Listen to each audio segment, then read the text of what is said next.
नमस्कार दर्शक बंधु मु डॉक्टर क्षीरोद चंद्र बेहेरा अंतरंग आलाप नहीं मु आज दी जन अति विशिष्ट सर्जन पुरुष को लेकिन आसी एमाने भिन्न मनुष्य दुई जन जाक एमाने चिराचरित रे विश्वास रखती ना निज सर्जनर माध्यम बाछंती केवल जे साहित्य ताहा नुहे कल्पना भी विज्ञान भी चित्र भी कविता भी नाटक प्रयोजना भी संपादना भी कविता भी कौन कौन जिते बड़े जहाँ आसला चर्चित कथाकार संपादक चित्रशिल्पी कौन परिचय देवी परिचय देले सरबनी अक्षम आभास कुमार परा एपटे अच्छा कवि कथाकार और ईश्वर वैज्ञानिक अवसर प्राप्त वैज्ञानिक कार्तिक चंद्र स्वाई आज मुझे प्रकृत से माने जानी नथिले मु डाकी चुपचाप कॉफी पिलेबी बोली कोटा मत एटा हाँ चुपचाप आम बसीचु जाकमरा स्थित देवमारी कॉफी रे ब्लैक कॉफी सह पूरा असम कॉफी पवित्र दौची पवित्र आसिल एपटे आस पछाड़ को ये पवित्र अति प्रिय मनीष पवित्र पवित्र परि पवित्र अति स्वच्छ हृदय आतिथ्य भरी दिए जीवन मुझे तार कुहुक मायार स्पर्श चली आसे आउ कार्तिक भाई को भी आनी आभास भाई सहित मु आगे बसी एबे मु पचारि आभास भाई को आभास भाई आप साहित्य एत दुर्बोध्य कहीं प्रयोगवादी कहीं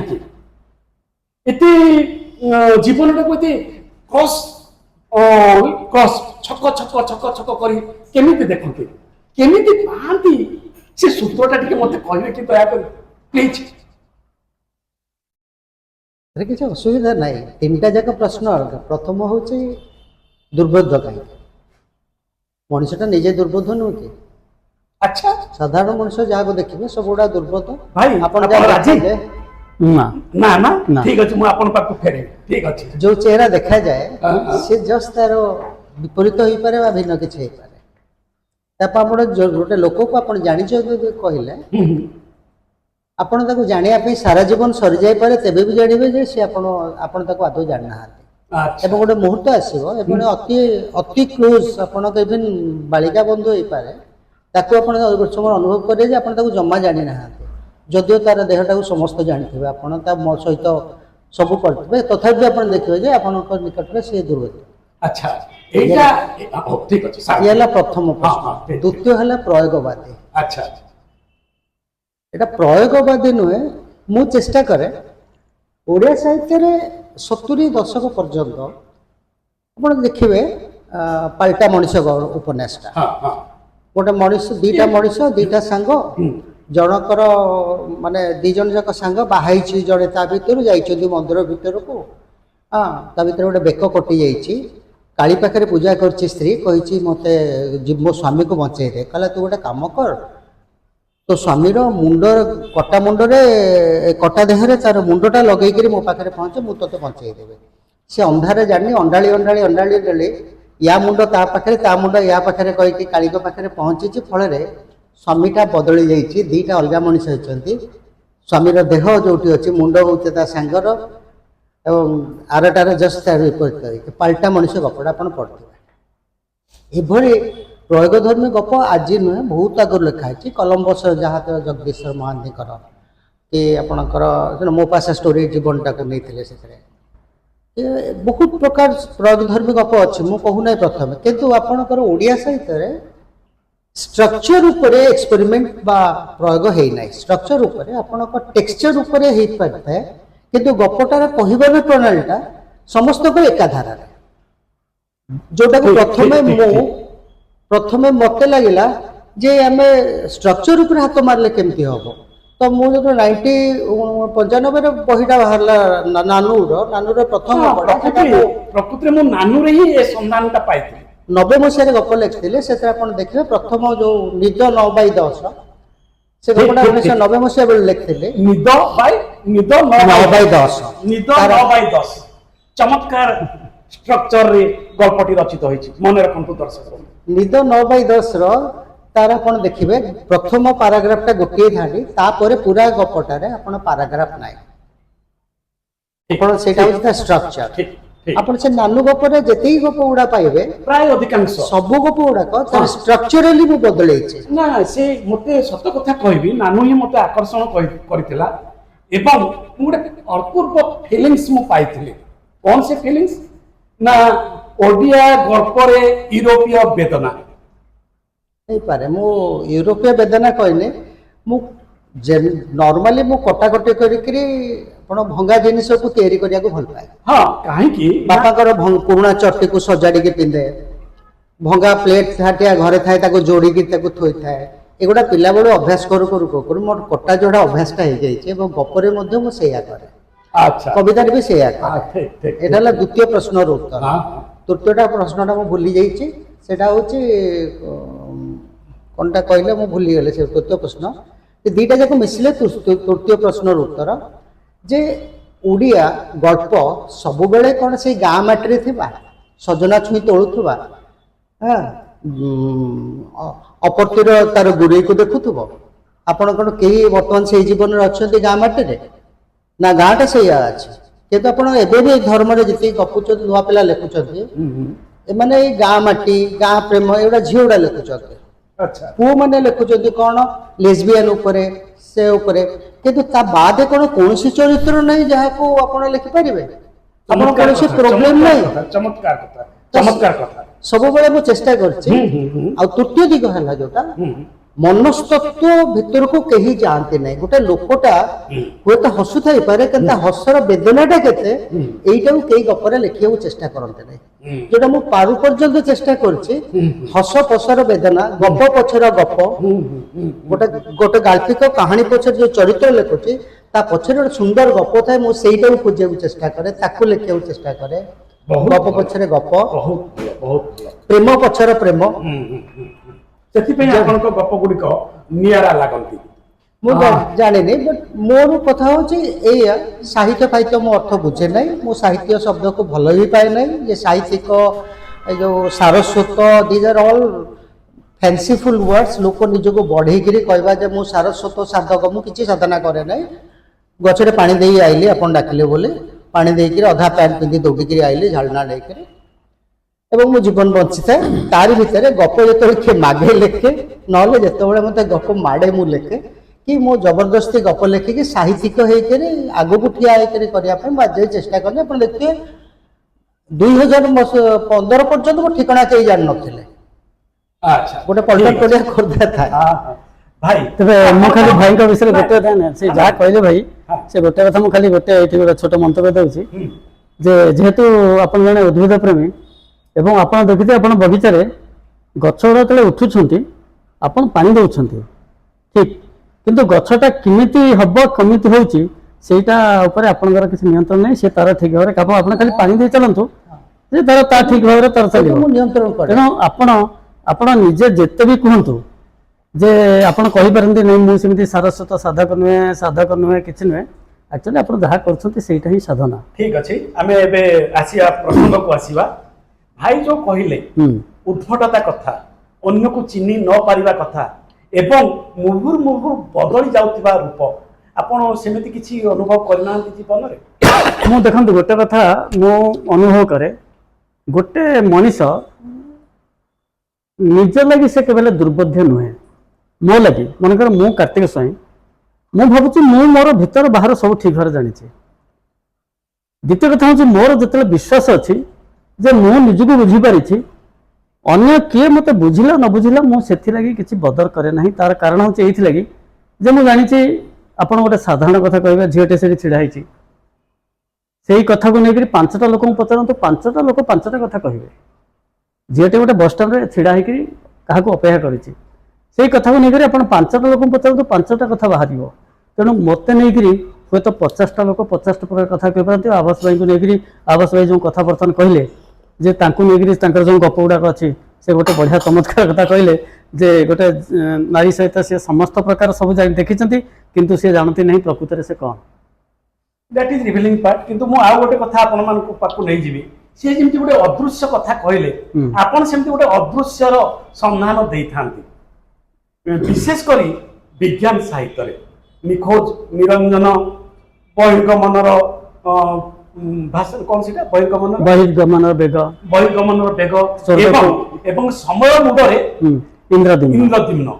ସମୟ ମୋଡରେ ଇନ୍ଦ୍ରଦ୍ୟୁମ୍ନ ହଉଛି ଭାଇଙ୍କର ବହୁତ ଚର୍ଚ୍ଚିତ ଗଳ୍ପ ଓ ଗଳ୍ପ ସଂକଳନର ନାଁ। ଏବଂ ନିଖୋଜ ନିରଞ୍ଜନ ହଉଛି ଗୋଟିଏ ବୈଜ୍ଞାନିକ ଉପନ୍ୟାସ। ତେଣୁ ପୃଥିବୀ ବାହାରର ଦୃଶ୍ୟକୁ ଆପଣ ମନ ଭିତରେ କେମିତି କଳ୍ପନା ଜଗତରେ ଆଣନ୍ତି? ମୁଁ ଗୋଟେ କଥା ଆପଣଙ୍କୁ ଏଇଠି ଚମତ୍କାର କଥା ଗୋଟେ କହିବି ଯେ ମୁଁ ଏଇ କିଛି ଦିନ ତଳେ ଗୋଟେ ଥିଲା ମା ମାଣିକେଶ୍ୱରୀ ବିଶ୍ୱବିଦ୍ୟାଳୟ ଗୋଟେ ବିଜ୍ଞାନ ସାହିତ୍ୟ ଉପରେ ଗୋଟେ ଦଉଥିଲି ଗୋଟେ ଉଦ୍ବୋଧନ ଦଉଥିଲି।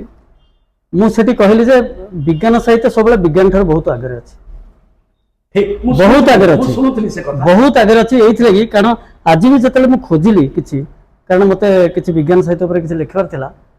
ଆପଣ ଚିନ୍ତା କରନ୍ତୁ 1665 ବୋଲି ଜଣେ ସାହିତ୍ୟିକ ଗଡୱିନ୍ ସିଏ ଲେଖିଛନ୍ତି ଚନ୍ଦ୍ରରେ ଜୀବନ ଲେଖିଛନ୍ତି ସେ। ସେତେବେଳେ ଆପଣ ଚିନ୍ତା କରନ୍ତୁ 1665 କୋଉଠି 1957 ବିଜ୍ଞାନର ଜନ୍ମ ବି ହେଇନଥିବ, ମାନେ ଠିକ ଭାବରେ କିଛି ନଥିଲା।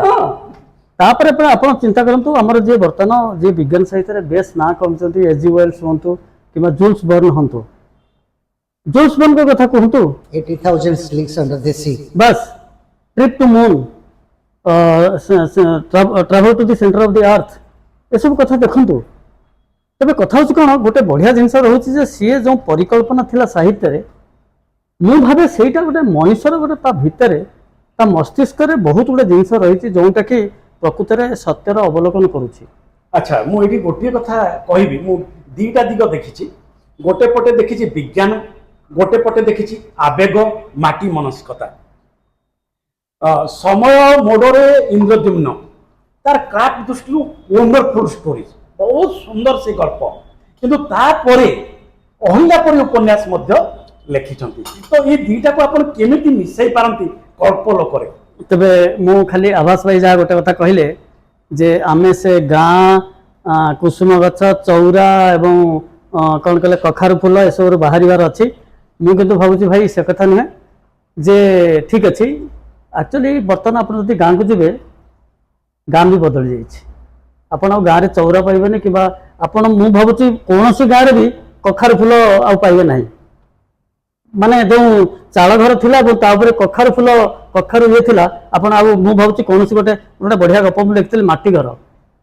ଆମେରିକାର ଗୋଟେ ଛୋଟ ପିଲାଟେ ସିଏ ଖାଲି ଦେଖୁଛି ବିଭିନ୍ନ ପ୍ରକାର କାର୍ଟୁନରେ ଦେଖୁଛି ମାଟି ଘର ଇଏ ଓଡ଼ିଶାର ଗାଁ ସବୁ ଦେଖୁଛି। ସେ ତା ବାପା ସହିତ ଜିଦ୍ କରିଛି ଯେ ମୁଁ ଯାଇକି ଗୋଟେ ମାଟି ଘର ଦେଖିବାକୁ ଚାହିଁବି।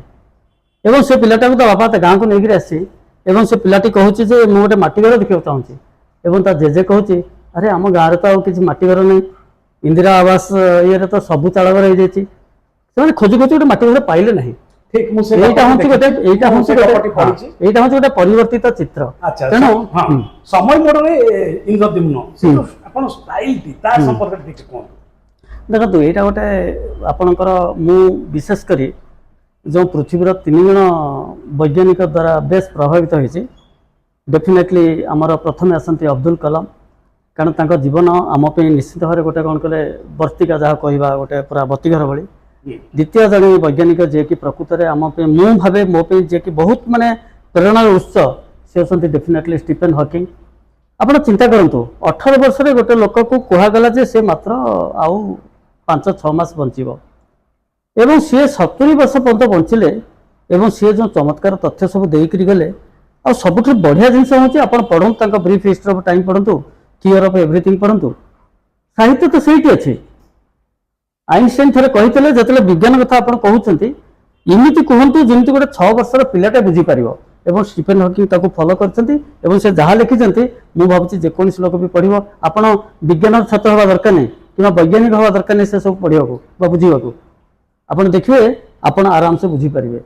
ତେଣୁ ଏଇ ଯେଉଁ କଥାଟି ରହିଲା ତେବେ ଆପଣ ଯେଉଁ କହୁଛନ୍ତି ସମୟ ମେଢ଼ର ଇନ୍ଦ୍ରଦ୍ୟୁମ୍ନ ଏଇଟା ଗୋଟେ ଟାଇମ୍ ଟ୍ରାଭେଲକୁ ନେଇ ଲେଖିଛି ଏବଂ ସେଥିରେ ମୁଁ ଯେତେବେଳେ ସବୁବେଳେ ଆକ୍ଚୁଆଲି ହୁଏତ ଆଭାସ ସହିତ ଏକମତ ହେଇ ନପାରନ୍ତି ମୁଁ ଗୋଟେ ଓଡ଼ିଆ ଲୋକ ଏବଂ ମୋତେ ସବୁବେଳେ ଲାଗେ ଯେ ମୁଁ ସବୁବେଳେ ଟିକେ ଓଡ଼ିଆ ସାହିତ୍ୟକୁ ଯେମିତି ମୁଁ ଏବେ ଗୋଟେ ବିଜ୍ଞାନ ଉପନ୍ୟାସ ଲେଖୁଛି ଏବଂ ସେଥିରେ ଗୋଟେ ତାରା ଆସିକରି ପୃଥିବୀରେ ତାର ଆତ୍ମଜୀବନୀ ଲେଖିବାକୁ ଚେଷ୍ଟା କରୁଛି ସେ ଆତ୍ମଜୀବନୀ ପଢ଼ୁଛି ଏବଂ ମୁଁ ସେତେବେଳେ ଲେଖିଲି ଯେତେବେଳେ ଏବଂ ସେ ଗୋଟେ ବହୁତ ବଡ଼ ସମସ୍ୟାର ସମାଧାନ କରିବାକୁ ଯାଉଛି ପୃଥିବୀର ଗୋଟେ ବହୁତ ବଢ଼ିଆ ପରିକଳ୍ପନା ମୁଁ କେତେ ସକ୍ସେସଫୁଲ୍ ହେବି ତା ମୁଁ ଜାଣିନି କିନ୍ତୁ ମୁଁ ସେଥିରେ ଦେଖିଲି ଯେ ମୋତେ ପୁଣି ତାକୁ ଓଡ଼ିଶାକୁ ଆଣିବାକୁ ପଡ଼ିବ କେମିତି ଓଡ଼ିଶାକୁ ଆଣିବି ତେଣୁ ଓଡ଼ିଶାକୁ ତ ଆଣିଛି ତାକୁ ଓଡ଼ିଶାକୁ ଆଣୁଛି ସିଏ ଯିଏ ମୁଖ୍ୟ ଚରିତ୍ର ଯିଏ ସେମାନେ ଓଡ଼ିଶାକୁ ଆସୁଛନ୍ତି କୋଣାର୍କ ଦର୍ଶନ କରୁଛନ୍ତି ଜଗନ୍ନାଥଙ୍କ ପାଖକୁ ଯାଉଛନ୍ତି ଏବଂ ସେମାନେ କହୁଛନ୍ତି ଜଗନ୍ନାଥ ହଉଛନ୍ତି ଜଣେ ବଡ଼ ବୈଜ୍ଞାନିକ କାରଣ ମୁଁ ଜଣେ ବୈଜ୍ଞାନିକ ହିସାବରେ ସବୁବେଳେ ଦେଖିଛି ତେଣୁ ଏଇ ଯୋଉ ବଡ଼ କଥା ଏଇଟା ଜଗନ୍ନାଥ ଜଣେ ବଡ଼ ବୈଜ୍ଞାନିକ ଏ ହଉଛି କାର୍ତ୍ତିକ ଚନ୍ଦ୍ର ସ୍ୱାଇଁଙ୍କର ଗୋଟେ ବକ୍ତବ୍ୟ। ଏବେ ମୁଁ ଆଭାସ ଭାଇଙ୍କ ପାଖକୁ ଫେରିବି। କାର୍ତ୍ତିକ ଭାଇ ବିଜ୍ଞାନ ସହିତ ସାହିତ୍ୟକୁ ଯୋଡ଼ିଛନ୍ତି ଆଭାସ ଭାଇ କଳା ସହିତ ସାହିତ୍ୟକୁ ଯୋଡ଼ିଛନ୍ତି। ସେ ଜଣେ ଅତି ସୂକ୍ଷ୍ମ ଚିତ୍ରଶିଳ୍ପୀ ଅତି ଅତି ସୂକ୍ଷ୍ମ କାରୁକାର୍ଯ୍ୟ ଭରା ତାଙ୍କ ଜୀବନ ତାଙ୍କର ଚିତ୍ରାଙ୍କନ ତାଙ୍କ ଜୀବନ ଯେପରି ଚିତ୍ରମୟ ତାଙ୍କର ସାହିତ୍ୟ ଓ ଚିତ୍ର ମଧ୍ୟ ସେହିପରି ଚିତ୍ରମୟ। ଇଏ ଟିକେ ଆପଣ ରାସ୍ତାଟା ପିଲାମାନଙ୍କୁ ଦେଖାନ୍ତୁ ଯେ କେମିତି ଚିତ୍ରଶିଳ୍ପୀଟିଏ ବଞ୍ଚେ ଆପଣଙ୍କ ଭିତରେ ଫେର ଗୋଟେ ଲେଖକ ମଧ୍ୟ ସେଇଠୁ କେମିତି ଉତୁରି ଆସେ। ଏଇ ଯୋଉ ଦ୍ୱନ୍ଦ୍ୱ ଏଇ ଯୋଉ ସଂଘର୍ଷ ଏଇ ଯୋଉ ସଂଘାତ ଏଇ ଯୋଉ ରାତି ଅନିଦ୍ରା ଏଇ ଯୋଉ ଅତି ମାନସରେ ବିଚରଣ ଏ ସମ୍ପର୍କରେ ଦର୍ଶକ ମାନଙ୍କୁ କିଛି କୁହନ୍ତୁ। ଦୁଇଟା ଏକ ସାଧାରଣ କଥା ଗୋଟେ ଲେଖକ ଗୋଟେ ଅଲେଖକ ଭିତରେ ଫରକ ହେଉଛି ଗୋଟେ ଲେଖକ ନିଜେ ଉଠି କଲମ ପର୍ଯ୍ୟନ୍ତ କାଗଜ ପର୍ଯ୍ୟନ୍ତ ପହଞ୍ଚେ ଯିଏ ପହଞ୍ଚେ ସେ ଲେଖକ ଅନ୍ୟ ଜଣେ ଯିଏ ଭାବୁଥାଏ କିନ୍ତୁ କଲମ ଧରି କାଗଜ ପର୍ଯ୍ୟନ୍ତ ପହଞ୍ଚି ପାରେ ନାହିଁ ସିଏ ହେଉଛି ଅଲେଖକ। ସେମିତି ଚିତ୍ରକର ଯିଏ ଉଠିକିରି ତୁଳି ରଙ୍ଗ ଧରିକିରି ତୁଳି ରଙ୍ଗରେ ଘାଣ୍ଟିବାକୁ ଚେଷ୍ଟା କରେ ସେଇ ଯାଇ ପହଞ୍ଚେ ସେ ଚିତ୍ରକର ବାକି ସମସ୍ତେ ଭାବୁଥାନ୍ତି ଚିତ୍ର କରୁନଥାନ୍ତି ଯେ ଏଇଟା ହେଉଛି ଡିଫରେନ୍ସ। ବାକି ରହିଲେ ମୁଁ କେମିତି କଲେ ଆପଣଙ୍କର ମାର୍କ ୱେଜର ଧାଡ଼ିଛି there is nothing which cannot go unwritten ଏମିତି କିଛି ନାହିଁ ଯାହା ଲେଖି ହେବ ନାହିଁ। ପ୍ରାକ୍ଟିକାଲି ଆପଣ ଯଦି ସତ୍ୟକୁ ଆସିବେ ସବୁ ଜିନିଷ ସବୁ ମାଧ୍ୟମ ଦେଇକରି ପ୍ରକାଶ କରି ହୁଏ ନାହିଁ।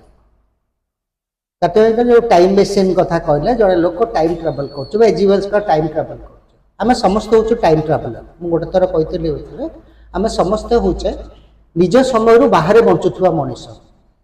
ଯେତେବେଳେ ଗପ ଲେଖୁ ସେ ଯେତେବେଳେ ଆମେରିକାର କଥା କହିଲେ ସେତେବେଳେ ସେ ଗୋଟେ ଆମେରିକାର ଗୋଟେ ସମୟରେ ଥିଲେ ଦେହଟା ଏଠି ଥିଲା ଏବଂ ସିଏ ସେଠୁ କଞ୍ଚାମାଲ ଆଣି ଦେହଟା ଏଠି ଲେଖିଲେ। So time beyond the time time within the time beyond the ଟାଇମ୍ରୁ ୱିଦିନ୍ ଟାଇମ୍ ଆଣିକି ସେ ଲେଖେ। So every writer is a time traveller. Time travellers ସମସ୍ତେ ସମସ୍ତେ ଟାଇମ୍ ଟ୍ରାଭେଲର ନହେଲେ ଗୋଟେ ଉଚ୍ଚତର ସ୍ତରକୁ ସାହିତ୍ୟକୁ ନେଇ ହୁଏନି। ମୋର ବୋଧେ ସେମିତି ଏ ରାଇଟରଟା ଆପଣଙ୍କ ଯୋଉ ସାହିତ୍ୟରେ ଅଛି ମ୍ୟାକ୍ରୋ କସ୍ମିକ ମାକ୍ରୋ ବିସ୍ତୀର୍ଣ୍ଣତା ଭିତରେ ଚିତ୍ରକର ଠିକ୍ ତାର ଉଲ୍ଟାଟା ସେ ସଂକୀର୍ଣ୍ଣତା ଭିତରେ ଥାଏ ସେ ହେଉଛି ମାଇକ୍ରୋକସ୍ମ ହେଲା ସେ ମାଇକ୍ରୋ ୱାର୍ଲଡ ଭିତରେ ଥାଏ ସେ ଦୁନିଆର ସୂକ୍ଷ୍ମତା ଉପରେ ଅଟକି ଯାଇଥାଏ ଏବଂ ତାକୁ ହିଁ ଚିତ୍ର କରେ।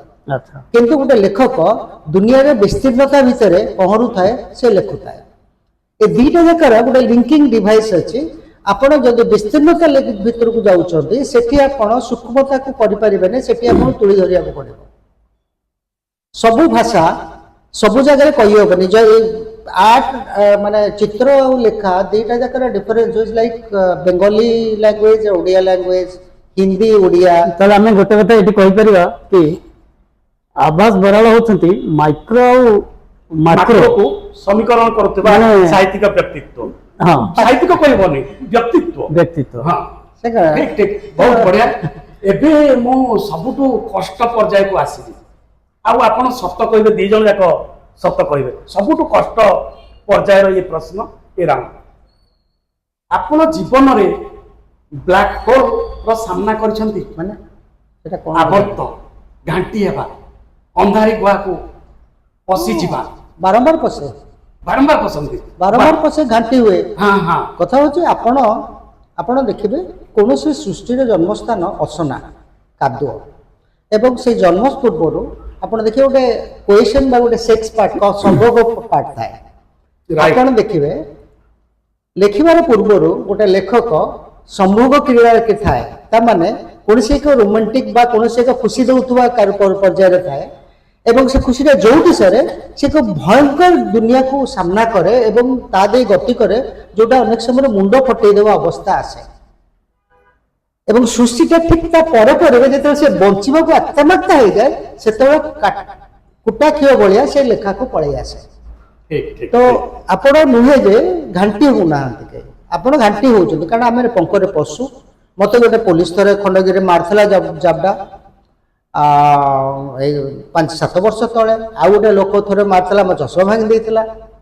ନାଇଁ ସେକ୍ସପିୟର ଭଳି ଆମେ ସମସ୍ତେ କୁକୁଡ଼ା ଚୋରି କରୁ ଏବଂ Great. ବନ୍ଧୁକ ଧରିକି ଗୋଡ଼ାଏ Great. ଆସିକି ଆମେ ଲେଖୁ। ଠିକ ଠିକ ନାଇଁ ଆମେ ଦୁର୍ଘଟଣା ବା ଘଟଣାକୁ ଆମେ ସାମ୍ନା କରୁନାହିଁ। ଏବଂ ମୁଁ ଗତ ବର୍ଷେ ତଳେ ରାତିରେ ଶୋଇପାରୁନଥିଲେ, ଟ୍ରାଙ୍କୁଲାଇଜର ଖାଇଛି, ସବୁ ପ୍ରକାର ଖାଇଛି, କିନ୍ତୁ ଠିକ ଅଧା ହେଲେ ମୁଁ ବସିଲି। ତ କାରଣ ଏଠି ଓପନଲି କହିହବ ନାହିଁ ଠିକ ଅଛି, ଏବଂ ଠିକ। ସେତେବେଳେ ନିଜେ ନିଜଠାରୁ ମୁକ୍ତି ଖୋଜିବା ପାଇଁ ମୁଁ ଘାଣ୍ଟି ହେଇଛି ଚମତ୍କାର ଚମତ୍କାର ହେଲା। ଚମତ୍କାର। ଏବଂ ସେଇଟା ହେଉଛି ସବୁଠୁ ବଡ଼ ସମ୍ଭବ, ଯେତେବେଳେ ମୁଁ ଚେଷ୍ଟା କରିବି ନା ମୁଁ ମରି ତ ପାରିବି ନାହିଁ, ବଞ୍ଚି ବି ପାରିବି ନାହିଁ, କାରଣ ମୋ ଜୀବନ ଅନ୍ୟମାନଙ୍କର, ମୋ ପରିବାରର, ମନଟା ମୋର ହେଉଛି ଅପରିବାରର। ଆଚ୍ଛା, ମନକୁ ମାରିବି କି ଦେହକୁ ମାରିବି, ଏ ଭିତରେ ମୁଁ ପୁରା ବର୍ଷେ ଖଣ୍ଡେ ଘାଣ୍ଟି ହେଇଥିଲି। ରାତି ଅନିଦ୍ରା ହେଇଛି, ଘାଣ୍ଟି ହେଇଛି, ଚିତ୍କାର କରିଛି, ପାଟି କରିଛି, ତାପରେ ପୁଣି ଚିତ୍ର କରି କରି ଆସିଛି, ଫେରିଛି। ତ ଯୋଉଟା ଦେଖୁଛନ୍ତି ଏଇଟା ବର୍ତ୍ତମାନ। କିନ୍ତୁ ମୁଁ ଭାବିବି ସେଇ ଯୋଉ କଥାଟି ଏପର୍ଯ୍ୟନ୍ତ କୁହା ରହିଯାଇଛି, ହୁଏତ ସିମ୍ବଲରେ, ଆର୍କିଟାଇପରେ ବା କୌଣସି ଗୋଟେ ପରିଚ୍ଛଦ ଦେଇକରି ଭୂଷଣ ପିନ୍ଧେଇକି ତାକୁ ନିହାତି ଆପଣ ସାହିତ୍ୟକୁ ଆଣିବା ଉଚିତ। ଭାଇ, ଆପଣଙ୍କର ବ୍ଲାକ୍ ହୋଲ ସଂଯୁକ୍ତ ଭାବନା, ପାପବୋଧ, ଯାହାକୁ ଟିକେ ସହଜରେ ବୁଝେଇଲେ ମୁଁ ବ୍ଲାକ୍ ହୋଲଟାକୁ ପାପବୋଧ ସହିତ କଡ଼ା ଗହ୍ୱର କଥା ମୁଁ କହୁଛି। ଆମ ଭିତରେ ଥିବା ଯାବତୀୟ ଦୁର୍ଭାବନା ଗୁଡ଼ିକ କଥା କହୁଛି, ତାଙ୍କୁ କିପରି ଆମେ ସାକ୍ଷାତ କରୁ, ତାକୁ କେମିତି ଆମେ ଅତିକ୍ରମ କରୁ, ପୁନର୍ବାର ତାକୁ କେମିତି ଆମେ ସାହିତ୍ୟକୁ ନେଇ ଆସୁ, କିଛି ଅଛି? ଗୋଟେ ଚମତ୍କାର କଥା ଆପଣଙ୍କୁ ଏଇଠି କହୁଛି, ବିଜ୍ଞାନ କଥା କହୁଛି। ପ୍ରଥମେ ବର୍ତ୍ତମାନ ଆମର ବୈଜ୍ଞାନିକ ମାନେ କହୁଛନ୍ତି ଯେ ଆମ ସାରା ବିଶ୍ୱ ବ୍ରହ୍ମାଣ୍ଡ ହେଉଛି ଗୋଟେ ବ୍ଲାକ୍ ହୋଲ୍ ଭିତରେ ଅଛି। ଚିନ୍ତା କରନ୍ତୁ, ଠିକ ସାରା ବିଶ୍ୱ ବ୍ରହ୍ମାଣ୍ଡ ଗୋଟେ ବ୍ଲାକ୍ ହୋଲ୍ ଭିତରେ ଅଛି। ଷ୍ଟିଫେନ୍ ହକିଂଙ୍କ କଥା କହୁଥିଲି, ଆଗରୁ ଚିନ୍ତା କରାଯାଉଥିଲା ଯେ ଗୋଟେ ବ୍ଲାକ୍ ହୋଲ୍ ହେଉଛି ଗୋଟେ ପରମାନେଣ୍ଟ ବଡି, ସେଠିକି କେବଳ ସବୁ ଜିନିଷ ଭିତରକୁ ସେ ଟାଣି ନିଏ, କିଛି ଛାଡ଼େନି। ଷ୍ଟିଫେନ୍ ହକିଂ ଥିଲେ ପ୍ରଥମ ବୈଜ୍ଞାନିକ ଯିଏ କହିଲେ ନା, ବ୍ଲାକ୍ ହୋଲ୍ର ବି ମୃତ୍ୟୁ ଅଛି। ତେଣୁ ଆପଣ ଯେଉଁ କହିଲେ ପାପବୋଧ ଇତ୍ୟାଦି ଇତ୍ୟାଦି କଥା, ମୁଁ ଭାବୁଛି ମୁଁ ସେସବୁ ଜିନିଷରେ ଭର୍ତ୍ତି, ବାଃ ବାଃ ସେସବୁ ଜିନିଷରେ ମୁଁ ଭର୍ତ୍ତି। ବାଃ, କିନ୍ତୁ what a କିନ୍ତୁ confession, କଣ ସ୍ୱୀକାର କିନ୍ତୁ କିନ୍ତୁ କିନ୍ତୁ ମୋ ବ୍ୟକ୍ତିତ୍ୱ ହେଇପାରେ ବା ମୋ ଚରିତ୍ର ହେଇପାରେ ବା ମୁଁ ଯେହେତୁ ଜଣେ ବହୁତ ଆଧ୍ୟାତ୍ମିକବାଦୀ, ଯାହା ବି ହେଇପାରେ, ତେବେ ମୁଁ ଭାବେ ଯେ ଯେମିତି ବ୍ଲାକ୍ ହୋଲ୍, ଯେମିତି ଷ୍ଟିଫେନ୍ ହକିଂ କହିଲେ ଯେ ବ୍ଲାକ୍ ହୋଲ୍ କେମିତି ମରିବ ନା, ସିଏ କଣ୍ଟିନ୍ୟୁଅସଲି ଶକ୍ତିକୁ ବାହାର କରିଦେଉଛି, ଏମିଟ୍ କରୁଛି, ତାର କିଛି ନା କିଛି ଶକ୍ତି ବାହାରକୁ ଆସୁଛି। ଏବଂ ଏଇ ଯେଉଁ ପାପବୋଧ ଗୁଡ଼ାକ ରହିଛି ମୋ ଭିତରେ ଭର୍ତ୍ତି ହୋଇଛି ପିଲାଦିନ ଠାରୁ ଆରମ୍ଭ କରି, ହୁଏତ ମୁଁ କହିପାରିବି 2019 ପର୍ଯ୍ୟନ୍ତ, କାରଣ 2019 ଯେବେ ଅବସର ନେଲି ଆଉ ମୋ ଭିତରେ କିଛି ପାପବୋଧ ନାହିଁ। କିନ୍ତୁ ସତ କିନ୍ତୁ ଯେଉଁ ପାପବୋଧ ଗୁଡ଼ାକ ଅଛି, ମୁଁ ଯାହା କହିଲି ଯେ ସେ ଯେଉଁ ଆପଣ କହିଲେ ମୁଁ ବ୍ଲାକ୍ ହୋଲ୍ ଭିତରେ ପଶିଛି ଏବଂ ସେଥିରୁ ବାହାରି ଆସିବାର କ୍ରିୟା ବି ମାନେ ଇଏ ବି ଜାଣିଛି। ତେଣୁ ସାହିତ୍ୟ, ଆପଣଙ୍କ ସାହିତ୍ୟକୁ ତାହା କେତେ ପରିମାଣରେ ଆସିଛି? ସାହିତ୍ୟକୁ ପ୍ରକୃତରେ ଆସିଛି, କିନ୍ତୁ ଟିକେ ହୁଏତ ମୋ ଭିତରେ ସେଭଳି ପ୍ରକୃତ ସତ କଥା ହେଲେ ଭାଇ ଯେମିତି ଆମର ସାହସୀ ଅଛନ୍ତି, ମୁଁ ହୁଏତ ସେତେ ସାହସ ସଞ୍ଚୟ କରିପାରିନି। କିନ୍ତୁ ମୁଁ ଯେତେବେଳେ ଗୋଟେ କଥା ଜାଣେ ଯେ ବୁଢ଼ା ମରିଲା ବେଳକୁ ତାକୁ ସବୁ ସତ କଥା କହିବ, ମୁଁ ଭାବୁଛି ବର୍ତ୍ତମାନ ମୁଁ ସେଇ ଅବସ୍ଥାରେ ଅଛି ଯିଏକି ଧୀରେ ଧୀରେ ସେ ଯେଉଁ ମୋ ଭିତରେ ଯେଉଁ ପାପବୋଧ ଗୁଡ଼ା ଥିଲା ସେଟା ସବୁ ଧୀରେ ଧୀରେ ପ୍ରକାଶ ପାଇବ ଏବଂ ମୁଁ ଯାହା କହିଲି ଯେ ମୁଁ ବ୍ଲାକ୍ ହୋଲ୍ ଭିତରେ ଅଛି ପଶିଛି ଏବଂ ବାହାରିବାର ରାସ୍ତା ବି ଜାଣିଛି ଏବଂ ବାହାରକୁ ବି ଆସିଛି। ଆଚ୍ଛା ଯଦି ମୁଁ ସେଥିରୁ ବାହାରକୁ ନ ଆସିଥାନ୍ତି ହୁଏତ ଆମେ ଏଠି ଆଜି ବସି ନଥାନ୍ତେ। ଆଚ୍ଛା ଠିକ ଠିକ। ଆଚ୍ଛା ଆଉ ଗୋଟେ ବଡ ପ୍ରସଙ୍ଗ ମୋ ସମ୍ମୁଖରେ ଅଛି, ବହୁତ ବଡ ପ୍ରସଙ୍ଗ, ଏଟାକୁ ଟିକେ ବ୍ରଡର ସେନ୍ସରେ ନେବେ, ସଂକୀର୍ଣ୍ଣତା ଭିତରେ ଏ ପ୍ରଶ୍ନକୁ ଧରି ରଖିବେ ନାହିଁ, କେହି ବି ଧରି ରଖିବେ ନାହିଁ। ମୁଁ ଦର୍ଶକ ବନ୍ଧୁକୁ ମଧ୍ୟ ଶ୍ରୋତା ବନ୍ଧୁକୁ ମଧ୍ୟ ମୁଁ ଅନୁରୋଧ କରୁଛି ଏଇଟାକୁ ବ୍ୟକ୍ତିଗତ ସ୍ତରକୁ ନେବେ ନାହିଁ। ଆପଣ କେବେ ଲିଙ୍ଗ ବୈଷମ୍ୟର ସାମ୍ନା କରିଛନ୍ତି କି? ପୁରୁଷ ଭାବରେ ଆପଣ ଅତ୍ୟାଚାରିତ ହେଇଛନ୍ତି କି? ପୁରୁଷ ଭାବରେ ଆପଣ ନେଗ୍ଲେକ୍ଟ ହେଇଛନ୍ତି ବିକଜ ଅଫ୍ ଏ ପୁରୁଷ? ଆମେ ଏଟାକୁ ଯେମିତି ଫେମିନିଜିମ୍ କହୁଛି, ମୁଁ ସେମିତି ଗୋଟେ ଶବ୍ଦ ତିଆରିଛି ମ୍ୟାନିଜିମ୍। ତେଣୁ ଆପଣ ଲିଙ୍ଗ ବୈଷମ୍ୟର ଶିକାର ହେଇଛନ୍ତି କି? ହଁ କି ନାଇଁ ରେ କୁହନ୍ତୁ। ସବୁବେଳେ ସବୁବେଳେ କୌଣସି ନାରୀ ପାଖରେ ଆପଣ ଯେତେବେଳେ ନଗ୍ନ ହୁଅନ୍ତି ଆପଣ ଲିଙ୍ଗ ବୈଷମ୍ୟର ଶିକାର ହିଁ ହୁଅନ୍ତି। ଆପଣ ସବୁବେଳେ ଅଯୋଗ୍ୟ ବୋଲି ହିଁ ପ୍ରମାଣିତ ହୁଅନ୍ତି। ଆପଣଙ୍କୁ ସମସ୍ତେ ପୁରୁଷ ବୋଲି ଭାବୁଥାଇ ପାରନ୍ତି, କିନ୍ତୁ ଆପଣଙ୍କ ନାରୀଟି ଜାଣିଛି ଆପଣ କେତେ ଅଯୋଗ୍ୟ। ଆରେ ତ ସେଠି ହିଁ ଆପଣ ପୁରୁଷ ହିଁ ଆପଣଙ୍କ ନଷ୍ଟ ହେଇଗଲା। ତ ଏଇଟା ମୁଁ ବ୍ରଡର ସେନ୍ସରେ କହିଲି କି ଆପଣ ସବୁବେଳେ ଆପଣ ଯେତେବେଳେ ଦେଖିବେ ଯାଉଛନ୍ତି, ଧରନ୍ତୁ ଆପଣଙ୍କର ଗୋଟେ ସିନେମା ଅଭିନେତ୍ରୀଟିଏ ସାମ୍ନାରେ ଏରୋଡ୍ରୋମର ଏ ଯେଉଁ ଏୟାରପୋର୍ଟର ଲାଉଞ୍ଜ ଭିତରେ ଦେଖା ହେଲା, ଆପଣ ତା ପାଖକୁ ଯାଇ କଥା କହିପାରୁଛନ୍ତି? ଆପଣ ଦେଖିବେ ସେଠି ଗୋଟେ ଦୂରତ୍ୱ ଅଛି। ସେ ଦୂରତ୍ୱଟା କ'ଣ? ଆପଣ ଯେତେବେଳେ ଜଣଙ୍କ ସହିତ ମିଶିବା ପାଇଁ ବାରମ୍ବାର କାମ କରୁଥିବା ଯେଉଁ ଝିଅ ସାଙ୍ଗରେ ବସିଛନ୍ତି, ଆପଣ ତାକୁ ପ୍ରେମ କରି ବସିଛନ୍ତି, ଏଟା ସାଧାରଣ ଭାବରେ ହେବ, କିନ୍ତୁ କେବେ ପହଞ୍ଚି ପାରିଛନ୍ତି ତା ପର୍ଯ୍ୟନ୍ତ?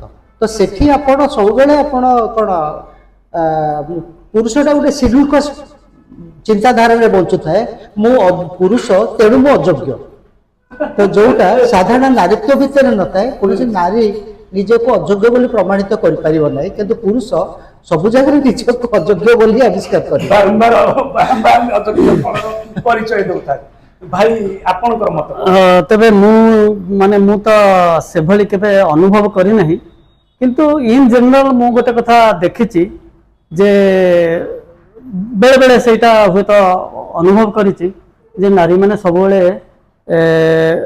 ହୁଏତ ମୋତେ ଭାବିଛନ୍ତି ମୁଁ ଗୋଟେ ଅପାରଗ, ମୋ ଦ୍ୱାରା କିଛି କାମ ହେଇପାରିବ ନାହିଁ, ବା ମୁଁ ଗୋଟେ କ'ଣ କହିଲେ ଯାହା କୁହେ ସେଭଳି କିଛି କଥା ରଖିପାରେ ନାହିଁ, ବହୁତ କଥା କୁହେ କିନ୍ତୁ ପ୍ରକୃତରେ ବାସ୍ତବରେ ସେ କଥା ସବୁ ଅଲଗା ହୁଏ, ଏଭଳି ପରିସ୍ଥିତିର ସାମ୍ନା କରିଛି। ତେବେ ଠିକ୍ ଅଛି, କିଛି ନାହିଁ, ମୁଁ ଭାବେ ସେଇଟା ଗୋଟେ ସାଧାରଣ କଥା, କାହିଁକିନା ମୁଁ କିନ୍ତୁ କେବେ କୌଣସି ନାରୀକୁ ସେଭଳି କେବେ ଭାବି ନାହିଁ।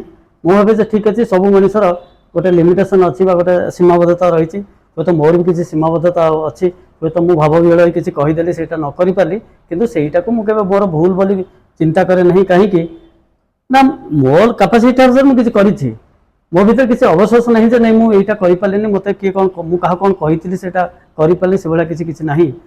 ତେବେ ଇନ୍ ଜେନେରାଲ ଯାହା ବି ମୁଁ ଅନୁଭବ କରେ, ମୁଁ ସେଭଳି କୌଣସି ପରିସ୍ଥିତିରେ କେବେ ସେମିତି ସାମ୍ନା କରିନାହିଁ।